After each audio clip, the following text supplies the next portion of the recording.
जी, अस्सलाम वालेकुम। दोस्तों आज के इस पर्टिकुलर वीडियो के अंदर एक इम्पोर्टेंट चीज़ है जो मैं बताऊँगा। आप लोगों को पता है क्लाइंट हंटिंग का या क्लाइंट्स की प्रॉब्लम एवरी सिंगल फ्रीलांसर को जो है ना वो रहती है।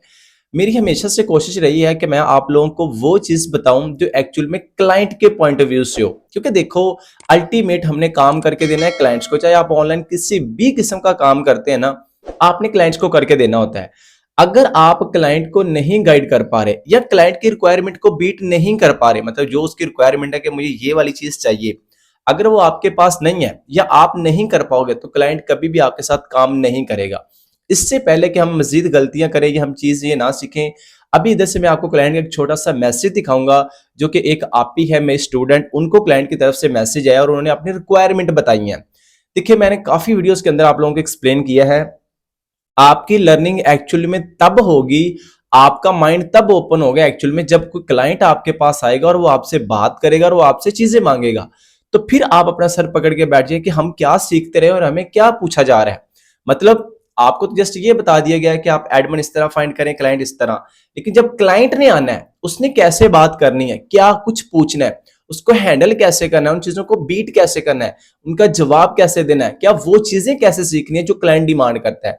इससे पहले कि आप भी गलतियां करें, कुछ चीजें हैं जब भी क्लाइंट आएगा, चाहे वो एजेंसी है चाहे वो क्लाइंट है, वो अपनी रिक्वायरमेंट लेके आएगा कि मुझे ये वाला काम करवाना है और इस तरह से करवाना है।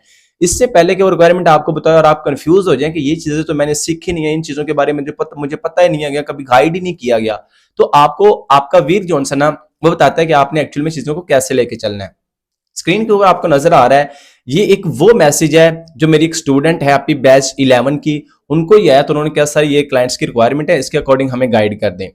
अभी एक्चुअली मैं बताना चाहता हूं, जब भी क्लाइंट आएगा ना, एक जो अच्छा क्लाइंट होता है ना, वो हमेशा से ऐसे ही आपको बताएगा। वो कभी भी आपको स्ट्रेट फॉरवर्ड ये बात नहीं करेगा कि आपके पास जो वेबसाइट है या आप फैशन की वेबसाइट शेयर कर दें या ट्रैवल की, तो आपको कोई चीज नहीं पूछेगा। नहीं, अच्छा और बड़ा क्लाइंट हमेशा आपसे अपनी रिक्वायरमेंट शेयर करेगा। जैसे कि स्क्रीन के ऊपर आपको नजर आ रहा है, ये इन्होंने छोटा सा मैसेज है जो मैं आपको एक्सप्लेन करूंगा। हर एक पॉइंट इंपॉर्टेंट है, आपने इस पे फोकस करना है, आप इसको स्किप ना कीजिएगा। क्लाइंट कल को आपके पास आए, क्लाइंट आपसे रिक्वायर करे तो आप कंफ्यूज हो क्या बताना है क्या नहीं, तो ये सीख ले, अच्छी चीज है। हाई एट दिस टाइम, ये मैंने शॉर्ट मैसेज इधर रखा है, जो ऊपर वाली चीजें हैं वो इससे कट की हुई हैं जस्ट आप लोगों को गाइड करने के लिए। उसने कहा एट दिस टाइम मुझे ना स्ट्रिक्ट रिक्वायरमेंट के अकॉर्डिंग कुछ वेबसाइट्स हैं, कुछ चीजें हैं जो मैं आपसे लेना चाहता हूं। उनकी पहली रिक्वायरमेंट क्या है? पहली रिक्वायरमेंट है DR30+। क्लाइंट ने बोला है जो मैं आपसे वेबसाइट लूंगा या आपके पास होंगे उनका DR30+ होना चाहिए। सेकंड पॉइंट है AHRFS के अकॉर्डिंग उसकी जो ट्रैफिक है ना वो 1000 से ऊपर होनी चाहिए। अब इधर मैं एक चीज आपको गाइड करूं, क्लाइंट एएचआरएफएस की ट्रैफिक भी आपसे मांग सकता है, समरस की भी मांग सकता है, उबर सजेस्ट की भी मांग सकता है, सिमिलर वेब की भी मांग सकता है, किसी और टूल की भी मांग सकता है। लेकिन जो ज्यादातर क्लाइंट है ना वो आपसे, क्योंकि हर टूल आपको डिफरेंट बताता है, और ये बात याद रहे कि एएचआरएफएस ट्रैफिक से मुराद ऑर्गेनिक ट्रैफिक होनी चाहिए जो कि उस वेबसाइट के ऊपर एसईओ के थ्रू आ रही है। मैं उस ट्रैफिक की बात कर रहा हूं। अब मैं ना नीचे सबसे नीचे एक पॉइंट लिखा हुआ है, बड़ी काम की चीज क्लाइंट ने लिखी हुई है।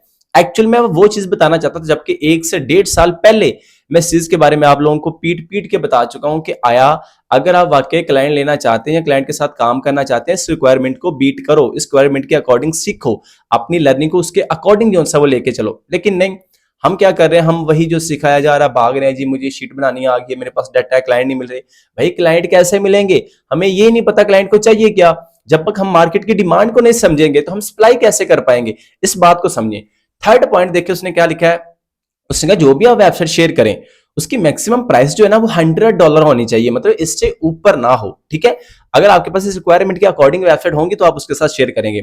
फोर्थ नंबर पे देखिए उसका नो एशियन बेस्ड TLDs।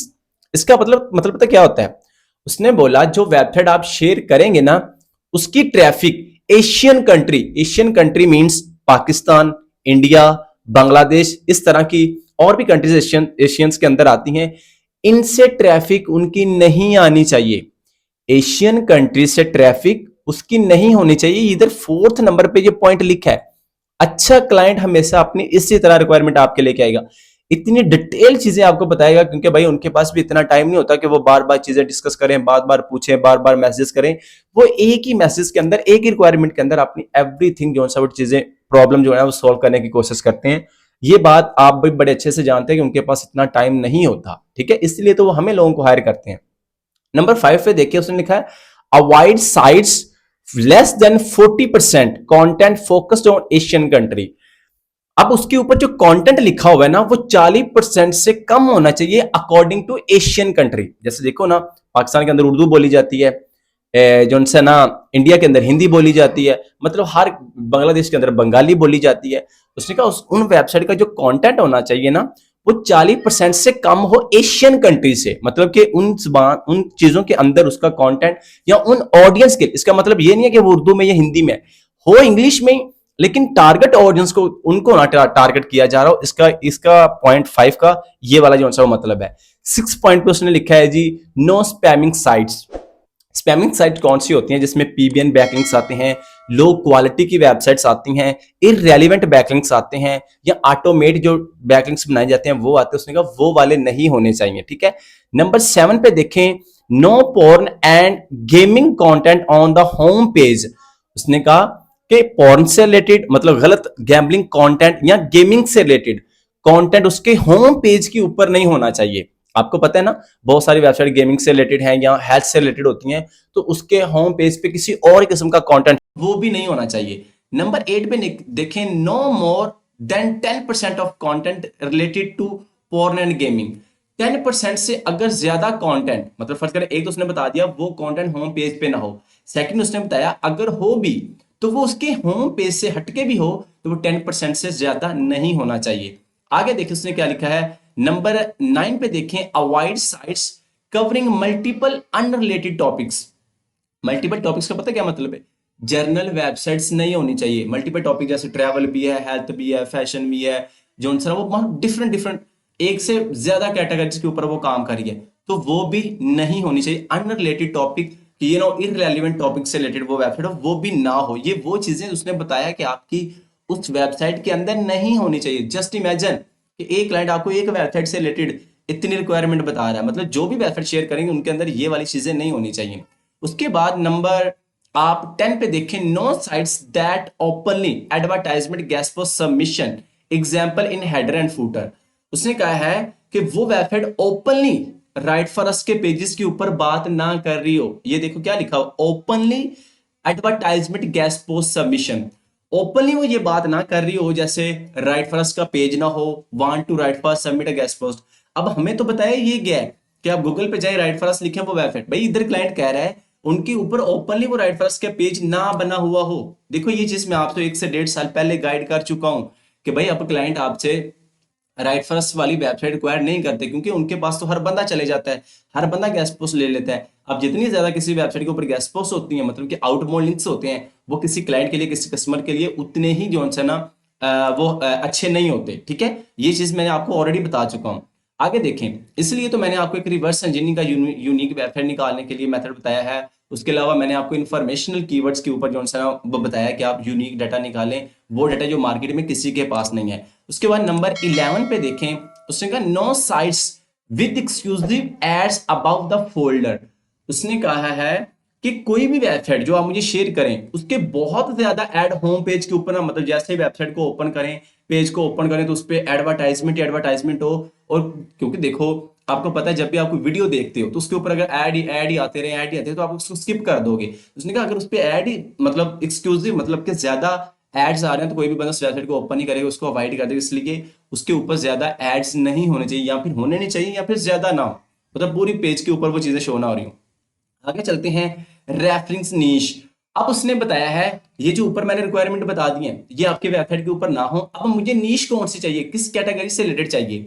अब देखो एक्चुअल में कभी भी एक क्लाइंट इतनी मल्टीपल कैटेगरीज के ऊपर काम नहीं करता। इसका मतलब है अगर एक क्लाइंट नहीं काम करता, फिर ऐसा काम करती हैं एजेंसीज। तो ये मैसेज है एजेंसी का, क्योंकि एजेंसी की इतनी जो रिक्वायरमेंट होती हैं और इतनी मल्टीपल निशेस। जैसे देखो इधर से आपको, अब इधर से ना आपको एक आइडिया भी मिलेगा। मैंने बताया था आपकी एक्चुअल लर्निंग तब होती है जब आपके पास क्लाइंट आता है। भाई जब क्लाइंट आता है ना, एक्चुअली चीज ही बंदा तब सीखता है। अब देखो इसके अंदर बहुत सारी ऐसी कैटेगरीज हैं जो आपने कभी सुनी नहीं होंगी, जिनके ऊपर कभी आपने काम ही नहीं किया होगा। जैसे देखो इधर से architecture, building environment, health care, biotech, research, edtech, मतलब एचआर टैलेंट, L&D सॉफ्ट, मतलब कि आप खुद देखें, आपको स्क्रीन पे मल्टीपल कैटेगरीज नजर आ रही हैं। ये क्लाइंट ने अपनी वो रिक्वायरमेंट बताई है, वो कैटेगरी जिसके ऊपर वो काम करना चाहता है।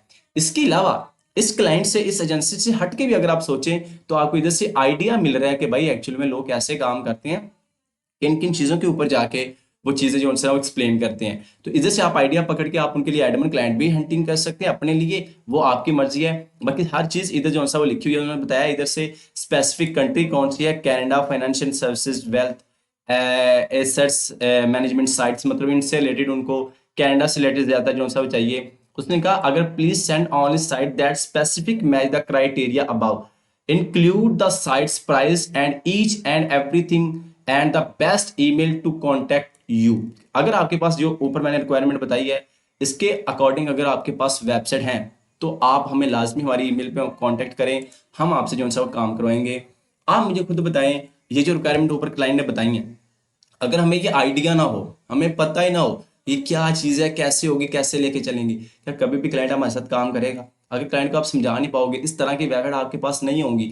हमने वेबसाइट बहुत सारी इकट्ठी कर रखी है, शीट भी बना रखे नो डाउट, लेकिन उनके अंदर ये सारा कुछ पाया जाता है। तो भाई क्लाइंट कहता है ऐसा नहीं होना चाहिए, कुछ उसने भी चीज़ें भी चाहिए, होनी चाहिए, कुछ नहीं होनी चाहिए। अब वो आपको पता होना चाहिए कि आप वो कैसे इकट्ठी करेंगे, कैसे रिक्वायर्ड चेक करेंगे, कैसी चीज़ों को लेके चलेंगे। होप सो जो चीज़ समझाना चाहता था आप लोगों को समझ आई होगी। बाकी आपने भी आज शाम को ना भूलिएगा। Follow for more, till then good bye.